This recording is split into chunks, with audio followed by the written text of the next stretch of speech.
को మేడం భువనేశ్వరి గారికి నా ప్రత్యేక ధన్యవాదాలు తెలుపుకుంటా ఉన్నాను. మేడం భువనేశ్వరి గారికి ఒకటే చెప్పాను, మీరు ఇన్విటేషన్ కార్డు పంపిస్తేనే వచ్చేవాడిని, మీరు ఫోన్ చేయక్కర్లేదు మేడం అని కూడా చెప్పాను.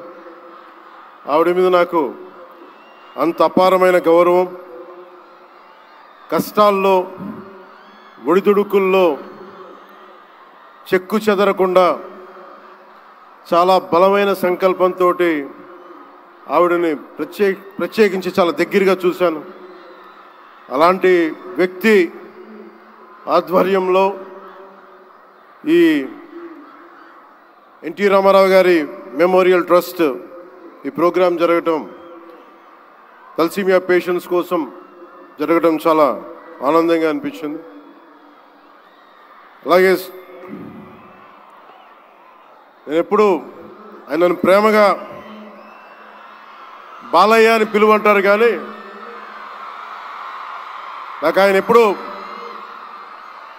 సార్ అనే పిలవాలనిపిస్తుంది. నాకు ఆయన మీద నాకు అపారమైన గౌరవం, ఎవరిని లెక్క చేయని వ్యక్తిత్వం, తను అనుకున్నది బలంగా ముందుకు తీసుకెళ్లే వ్యక్తి.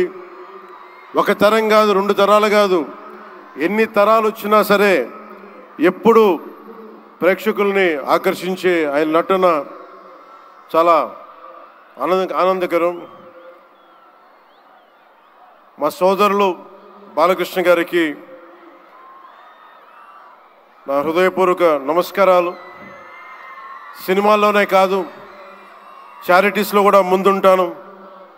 ఆ చారిటీస్ని గుర్తించే నరేంద్ర మోదీ గారి నాయకత్వంలోని కేంద్ర ప్రభుత్వం వారికి పద్మభూషణ్